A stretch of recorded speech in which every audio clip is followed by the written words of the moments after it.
ऐसा क्या हो गया जो नीति ने मुझे इतना कुछ कह दिया? ऐसा क्या कर दिया मैंने? कौन सी ऐसी बात है जो उसे इतना ज्यादा परेशान कर रही है?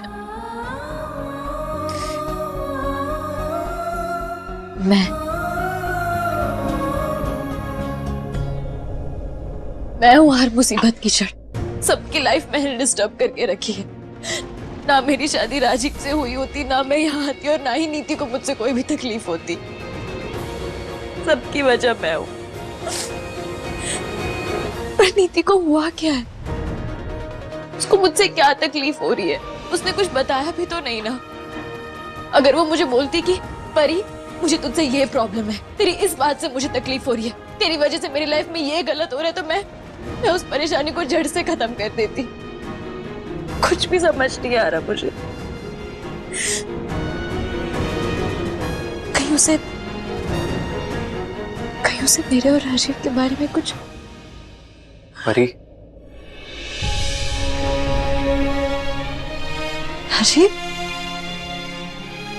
राजीव तुम यहाँ क्या कर रहे हो?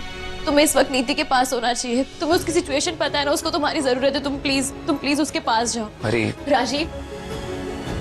परी, मैं तुमसे माफी मांगने आया। माफी? पर तुम किस बात की माफी मांगने आए हो? जो कुछ भी नीति ने तुमसे कहा, जो भी इल्जाम उसने तुम पे लगाए, वो गलत थे। उसकी तरफ से मैं तुमसे माफी मांगता हूँ। नहीं राजीव, तुम्हें तो माफी मांगने की जरूरत ही नहीं है। माफी तो मुझे मांगनी चाहिए अपनी नीति से। तुम जानते हो ना, हम दोनों दो जिस्म एक जान है।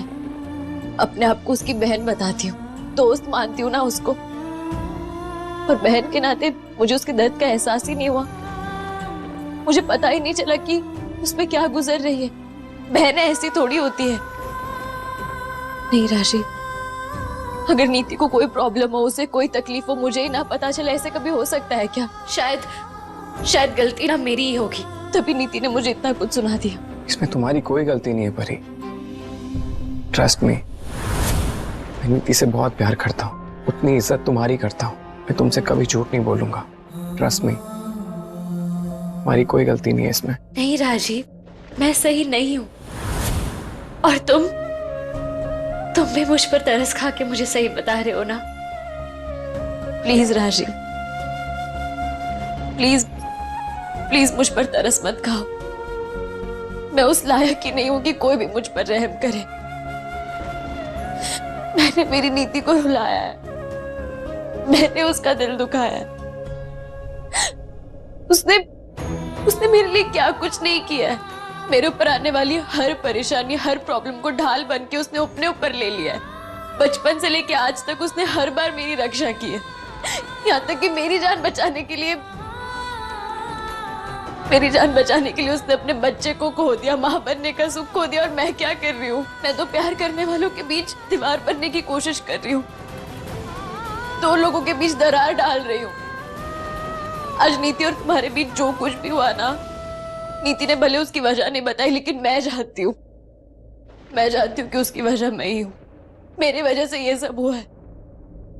प्यार एक बहुत अनमोल एहसास होता है राजी, और अनजाने में मैंने उस प्यार को तोड़ने की कोशिश की है। तुमने बिल्कुल सही कहा परी। प्यार का एहसास बहुत ही अनमोल होता है। It's the most beautiful feeling in the world. But नीति ने ये चीज नहीं समझी, वरना वो सब लोगों के सामने तमाशा नहीं क्रिएट करती। अगर उसे कोई प्रॉब्लम थी तो मुझसे आके बात करती, सॉल्व करती। हम लोग कोई ना कोई सॉल्यूशन तो जरूर निकाल लेते। तुम्हें ऐसे बिना वजह गलत नहीं ठहराना चाहिए था उसे, तुम पे इल्जाम नहीं लगाने चाहिए थे। पता है परी, प्यार ना भरोसे और ट्रस्ट पे टिका होता है, और जिन रिश्तों के बीच में शक पैदा हो जाते हैं ना, वो रिश्ते उलझ जाते हैं और फिर सुलझने का नाम नहीं लेते। ऐसा ही कुछ मेरे और नीति के बीच में हो गया है। मैं चाहे नीति से कितना ही प्यार करता हूं, अगर नीति गलत है तो गलत है। और तुम मेरे और नीति के बच्चे की माँ बनने वाली हो। इसके अलावा हमारा और क्या रिश्ता है? सिर्फ दोस्ती का। फिर नीति को ऐसा क्या गलत दिख गया हमारे बीच? समझ नहीं आता कि प्यार और विश्वास दोनों एक साथ क्यों नहीं चल सकते। जिस इंसान से हम इतना प्यार करते हैं उस पर पूरा भरोसा क्यों नहीं कर पाते। काश दुनिया का हर रिश्ता वैसे ही रहता जैसा वो शुरुआत में होता है। प्यार तो एक नजर में हो जाता है परी, लेकिन विश्वास सालों साल साथ रह के भी नहीं हो पाता।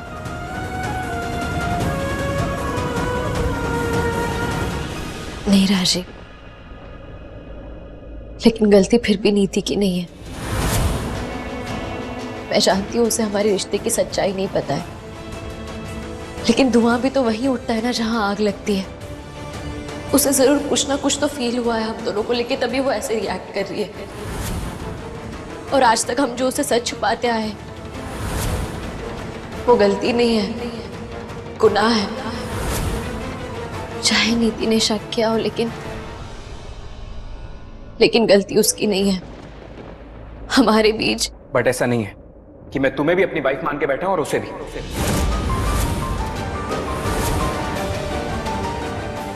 Sorry, I am really sorry, मेरे मुंह से निकल गया। It's okay. ये एक सच है जो आज तुम्हारे मुंह से निकल गया, और दूसरा सच वो है जो हम नीति से छुपा रहे हैं। अगर नीति को ऐसा लग रहा है कि हमारे बीच कुछ है, तो उसमें गलती हमारी है, उसकी नहीं है। और हम चाह कर भी उसे कुछ नहीं बता सकते, क्योंकि हम दोनों ही नीति से बहुत प्यार करते हैं। जब हमारे बीच में कुछ है ही नहीं तो वो ये सब क्यों कर रही है? और हम लोग अगर नीति से कुछ छुपा रहे हैं तो किसके लिए? किसकी खुशियों के लिए? नीति के लिए ना, क्योंकि मैं नीति से बेइंतहा मोहब्बत करता हूँ इसलिए छुपा रहा हूँ ना। और वो क्या कर रही है? लेकिन राजीव, अगर तुम्हारी वाइफ को तुमसे कोई भी इनसिक्योरिटी फील होती है तो जरूरी नहीं है कि वो तुमसे आकर बात करे तभी तुम सब चीजें क्लियर करो। अगर तुम पहले जाकर बात कर लोगे तो तुम छोटे तो नहीं हो जाओगे ना। और अभी तुमने कहा ना, अगर नीति को तुमसे कोई भी प्रॉब्लम होती तो वो तुमसे आकर बात करती, तो इसकी पहल तुम भी तो कर सकते हो। मेरी नीति वो बाहर से भले कठोर है, लेकिन वो अंदर से बहुत नर्म है राजीव। अगर तुम उसे समझाओगे ना तो वो समझ जाएगी राजीव, सच्ची। और तुमसे दूर जाना तो मैंने बर्दाश्त कर लिया, लेकिन मैं नीति से दूर जाना बर्दाश्त नहीं कर सकती राजीव। मैं उसे नहीं खो सकती। तुम प्लीज उससे जाकर बात करो ना, उसे समझाओ, सब चीजें क्लियर करो। उससे बात करने का कोई फायदा नहीं है। वो कुछ भी समझने के लिए तैयार है ही नहीं। प्लीज राजीव, एक बार कोशिश तो करो, अपनी नीति के लिए, अपने बच्चे के लिए, मेरे लिए। प्लीज राजीव, मैं तुम्हारे आगे हाथ जोड़ती हूँ।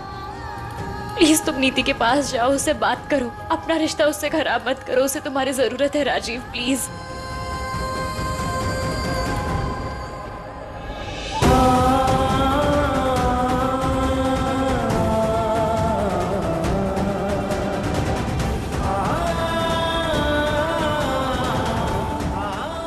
एक बार फिर से तुमने प्रूव कर दिया परी कि तुम्हारे लिए दूसरों की खुशियां कितनी इंपॉर्टेंट है। नीति चाहे तुम्हारे साथ बचपन से रही हो, बट काश वो तुमसे तुम्हारी ये अच्छाई ले पाती, सीख पाती कि लाइफ वो नहीं है जो हम अपने लिए जीते हैं। दूसरों की खुशी के लिए जीना ही सबसे बड़ी बात होती है।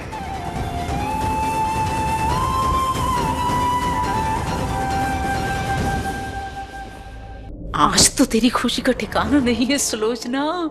जैसी खुशी तो तुझे इस घर में कभी मिली ही नहीं। जश्न तो बनता ही है भाई, केसर वाला दूध पी के। क्या बीज बोया है मैंने नीति के दिमाग में इस घर की बर्बादी का, और क्या दरार डाली है मैंने नीति और परी के दिल में। क्या बात है। वैसे मेरा मोहरा, मेरी कठपुतली कहाँ रह गई? आई नहीं अभी तक मेरी मदद मांगने के लिए।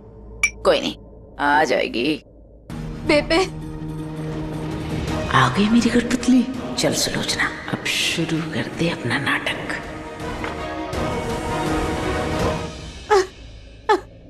बेबे। रोना नहीं बेटा, रोना नहीं। आज जो कुछ भी हुआ ना, गलत हुआ। इसलिए तू मत रो, क्योंकि तू गलत नहीं है।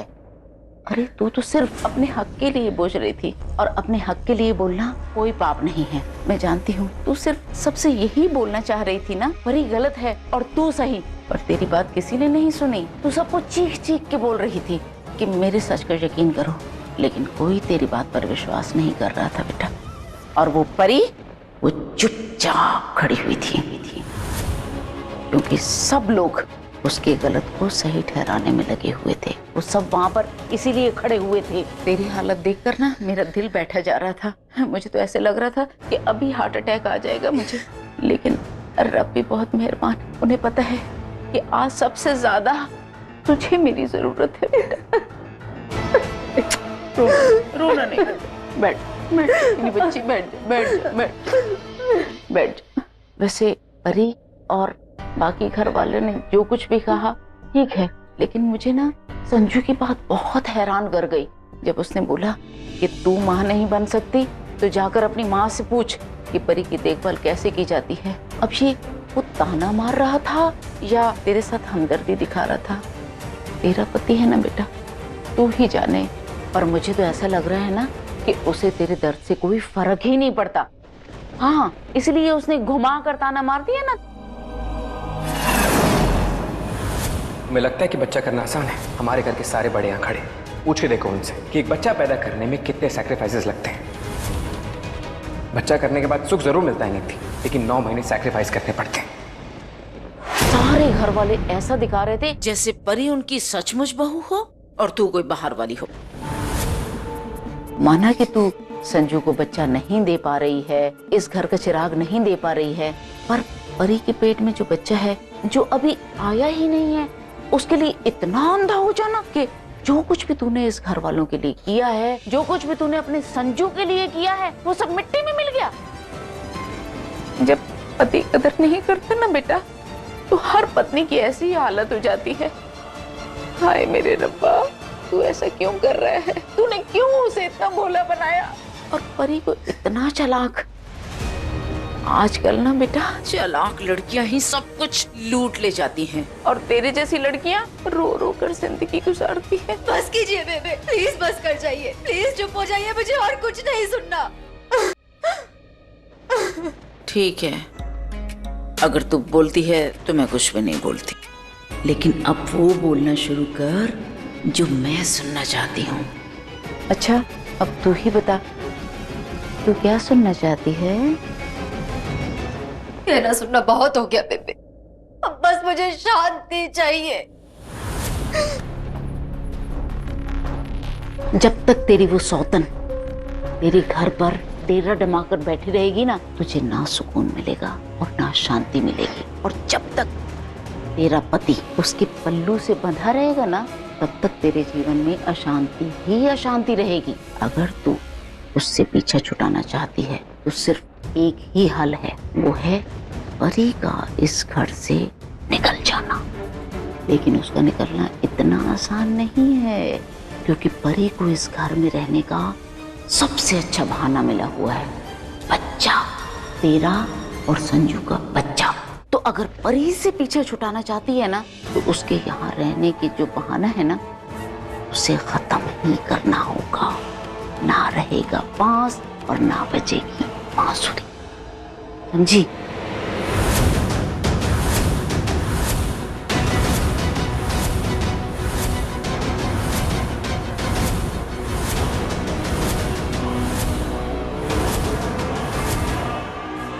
तो फिर अब मैं क्या करना चाहिए बेबे?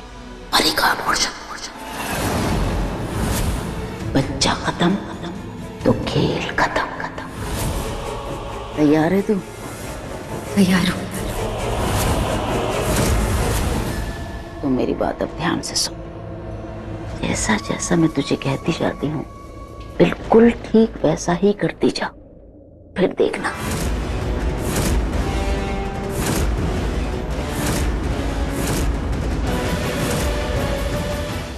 मैं सब समझ गई बेबे, अब आप जो चाहते हो मैं वैसा ही करूंगी। नीति 11 बज गए, मुझे घर निकलना होगा। और तुम भी सो जाओ, तुम्हारी फ्लाइट है ना कल। मैं निकलता हूँ, बाय। संजू यार, जाना जरूरी है क्या अभी? वैसे भी 12 बजे के बाद तो तुम्हारा वो डिटॉक्स चैलेंज स्टार्ट हो जाएगा ना। तो तुम्हारे लिए चैलेंज टफ है क्या? बहुत टफ है बाय गॉड। पर लगता है तुम्हारे लिए टफ नहीं है ना, तुम मुझसे बिना बात किए भी नहीं रह पाते हो। नीति, इसमें क्या टफ है यार? देखो, तुम अपनी फ्लाइट के लिए जाओगी, मैं अपने ऑफिस के लिए जाऊंगा, तो पूरा दिन तो ऐसे ही निकल जाएगा ना यार। ही तो यार संजू, दिन तो निकल जाएगा लेकिन शाम कैसे निकलेगी बाय गॉड। पता है, काम करने के बाद जब मैं घर आती हूँ ना, तो मेरा मन करता है तुम्हें से जोर से हक करूं, इतनी जोर से कि हमारे बीच से हवा भी पास ना हो। क्या बात कर रही हो? हाँ। और जब तुम यहाँ ना हो तो मैं फोन पे तुमसे बात करूं। पता है संजू, तुमसे बात करके ना मेरे दिन भर की सारी थकान दूर हो जाती है। और क्या, मैं तो ये सोच रही हूँ कि ये चैलेंज पूरा कैसे होगा। अरे बाबा, मेरी नीति तो स्ट्रांग है ना, सारे चैलेंजेस को ऐसे कर लेती, तो ये भी हो जाएगा। संजू, क्या ये चैलेंज एक्सेप्ट करना इतना जरूरी है? बहुत जरूरी है। आखिर मुझे भी तो पता चले कि मुझसे बात किए बिना तुम्हारा क्या हाल होता है। मर जाऊंगी बाय गॉड। तुम जो भी कहो, मुझे नहीं करना तुम्हारा ये डिटॉक्स चैलेंज। मैं अपने टॉक्सिन से बहुत खुश हूँ। तुम और तुम्हारे ड्रामे, पक्की ड्रामेबाज होनी थी तुम। अच्छा, मैं घर के लिए लेट हो रहा हूँ, बाय बाय। और वैसे भी कल ऑफिस में सुबह 7 बजे पहुंचना है। अगर टाइम से नहीं पहुंचे तो मेरे बॉस मेरी क्लास लगा देंगे। संजू, तुम्हें बता रही हूँ, ये ना फर्स्ट एंड लास्ट ऐसा चैलेंज होना चाहिए हमारी लाइफ का। हमारी लाइफ में ऐसा कभी कोई दिन नहीं आना चाहिए जब हम एक दूसरे से बात ही ना कर पाए। अच्छा, मुझसे बात किए बिना एक पल नहीं रह सकती हो तुम? हाँ, बिल्कुल भी नहीं। तुमसे बात किए बिना ना तो मेरा दिन शुरू होता है, ना ही मेरी रात खत्म होती है संजू। तुम्हारी आवाज सुन के उठना और तुम्हारी आवाज सुन के सोना दुनिया में बेस्ट फीलिंग है। काफी रोमांटिक हो रही हो तुम। बट इसके बाद अगर तुमने ऐसे बात बंद की ना तो क्या करोगी? तो मेरे छोटे छोटे टुकड़े करके खा जाऊंगी मैं तुम्हें। ये तो बेस्ट है, मेरा किस्सा ही खत्म। हो संजू, तुम्हें मेरी फीलिंग से कोई कदर ही नहीं, फीलिंग समझते ही नहीं हो तुम। तुम एक काम करो, तुम जाओ। नीति ऐसी तुम लेट हो रहा है ना, जाओ अब। हाँ।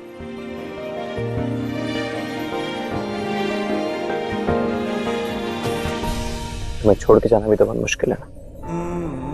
नशीस चढ़ गई तुम मेरे दिमाग पे। पता है, तुमसे अगर एक दिन भी बात ना करूँ ना तो ऐसा लगता है कि पूरा 1 साल बीत गया। अच्छा, तो इतनी देर से तंग क्यों कर रहे थे मुझे? हाँ, बिकॉज़ इट्स सो रोमांटिक। जब आपको पता चले कि आपके सामने वाले को भी आपकी उतनी जरूरत है जितनी आपको उसकी है। जैसे आप उसके बिना नहीं रह सकते, वैसे ही वो भी आपकी आवाज सुने बिना नहीं रह सकता, आपको देखे बिना नहीं रह सकता।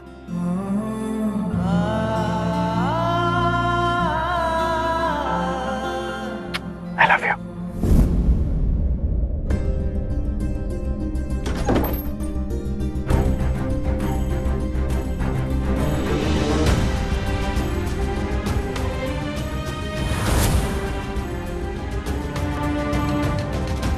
कभी कभी ये दूरी भी बहुत अच्छी होती नहीं थी, क्योंकि एक दूसरे के करीब रहने से कभी कभी हमारी उम्मीद भी एक दूसरे से बढ़ जाती है, और जब वो उम्मीदें पूरी नहीं होती तो बहुत दर्द होता है।